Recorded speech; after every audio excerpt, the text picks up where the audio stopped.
वाघ म्हणतो अरे बापरे, आला रे ठपका, आला रे ठपका. कारण त्याला भीती असते ठपक्याची. तुमच्या शाळेत एखादी गुरुजी कडक असते, ऐकत नसाल, बोलू का त्या सरांना? म्हटलं तुम्ही कसं करता, शांत बसता. तसं त्याला त्याची भीती असते. आणि हा बसतो, त्या वाघावर बसल्यानंतर का नाही, असे आपलं गाडी कशी चालवतो तो बुलून दोन्हीकडे खात राहतं, एक्सिलेटर वाढतो का, तसं त्याला राग आलेला असतो. आणि अंधार असतो, त्याला माहित नसते हे गाढव आहे, आणि वाघाला माहित नसते हे ठपका आहे म्हणून. आणि दोघांची सांगड होते. आणि हा वरी बसून कानं पिळत पिळत पिळत त्याला लागते झोप. आणि तो चालत चालत चालत त्याचे कानं पिळत स्टेरिंग फिरत गावामध्ये येतो. गावामधले सगळे पाहतात, अरे बापरे, बहादूर खान ह्याचं नाव त्या गाढवाच्या मालकाचं. अरे बहादूर खानानं वाघ पकडून आणला, वाघ पकडून आणला. आणि त्याला लागलेले असते झोप. काय लागलेली असते, झोप. दिवसभर परेशान होतो, रात्रीमध्ये सापडतो, ह्यालाही माहित नसते ह्या कोण आहे आणि ह्यालाही माहित नसते. तेव्हा आल्यानंतर एकदम गेटमध्ये आल्यानंतर पत्नी पाहते. ते दृश्य पाहून पत्नी बेशुद्ध पडते. काय पडते, बेशुद्ध. बाजूला आलेले सगळे गावात बहादूर खानं वाघ पकडला, बहादूर खानं वाघ पकडला, बहादूर खानं ही चर्चा होते. आणि सगळेजण पाहायला येतात. तितक्यात त्यानं झोपेतून उठतो. अरे एवढं गाव काय गोळा झाले माझ्या समोर.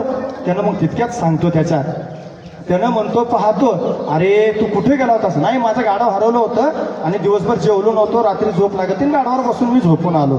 अरे खाली बघ. खाली बघितल्याबरोबर तो आश्चर्यचकित होतो. अरे बापरे म्हणतो, असा करतो. त्याला वाघ पाहून तिकडी पळतो आणि ह्याला हे पाहून इकडी पळतं. दोष एवढाच आहे, या गोष्टीतून बोध एवढाच घ्यायचे, आपण जे काम करतो तो विचार करून आणि पुढे पाऊल टाकून. या ठिकाणी मॅडम भरपूर आहेत, मुली भरपूर आहेत. का आल्यात माहिती आहे का? त्या काळामध्ये धन्य सावित्री माता, धन्य सावित्री मातेची माया, धन्य सावित्री मातेची माया. स्त्री शिक्षणाचा रचिला पाया, स्त्री शिक्षणाचा रचिला पाया. महात्मा ज्योतिबा गुरुजी मिळाले, पतिदेव ते थोर. शिक्षण देऊनी आपल्या पत्नीला संघर्ष केला घोर. रूढी परंपरा केल्या देशांतरा, रूढी परंपरा केल्या देशांतरा, तिची उजळून गेली काया. धन्य सावित्री, धन्य सावित्री मातेची माया. स्त्री शिक्षणाचा रचिला पाया, स्त्री शिक्षणाचा रचिला पाया. प्रेम शब्द माहिती आहे तुम्हाला? प्रेम, आत्ममल्लिक. प्रेम शब्द माहिती आहे का? Yes or no? येस. तुम्ही सहभागी व्हा. 1-2 मिनिटांमध्ये मी संपवतो माझं, कारण माझं सुद्धा प्रशिक्षण आहे. म्हणून प्रेम हा शब्द तुम्हाला सर्वांच्या परिचयाचा आहे, पण प्रेमाचे प्रकार भरपूर आहे. तुमच्या आई वडिलांचं प्रेम तुमच्यावर, तुमच्या मुलामुलीचं प्रेम तुमच्या आई वडिलावर, गुरुजीचं प्रेम आपल्या शिष्यावर, शिष्याचं प्रेम आपल्या गुरुजीवर, एकमेकाचं प्राण्यांचं प्रेम प्राण्यावर असतं. पण कधी भाजीपाल्याचं, फ्रुट्सचं प्रेम पाहिलंय का तुम्ही? पाहिलंय का? तो एका मिनिटामध्ये सांगण्याचा प्रयत्न करतोय. आलू मालूम है आपको? आलू बैंगन मालूम है? हाँ या नाम है, जवाब दीजिए. बोर तो नहीं हो रहा है ना? मैं 2 मिनट लेने वाला हूँ उस दूर से. अरे बहुत दूर से आया हूँ, कम से कम पानी पिला दो. अरे बहुत दूर से आया हूँ, कम से कम पानी पिला दो. अरे कम से कम पानी नहीं, जोरदार तालियां तो बजा दो. शुक्रिया. हा विनोदात्मक. आलू को बैंगन से प्यार हो गया, ये देखिए क्या होता है, टमाटर गुस्से से लाल हो गया, अदरक और मिर्ची दोनों घायल हुए, भाजी का पूरा सत्यानाश हो गया, आलू को बैंगन से प्यार हो गया. यानंतर देशभक्तीपर गीताने मी माझा या ठिकाणी पूर्ण राबवतो.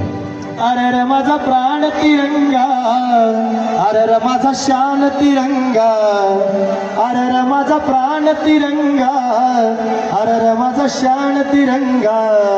देशासाठी मी देईल जीवदान, देशासाठी मी देईल जीवदान. आता नाही, आता नाही सहन करणार, आता नाही, आता नाही सहन करणार. दुश्मनाला आम्ही आता उभे चिरणार. अरे माझा प्राण तिरंगा, अरे माझा शान तिरंगा. देशासाठी मी देईल जीवदान, देशासाठी मी देईल जीवदान.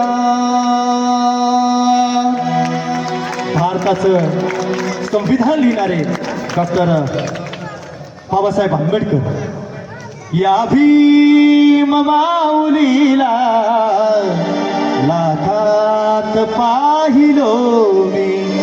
जयगान माऊलीचे लाखात गायलो मी.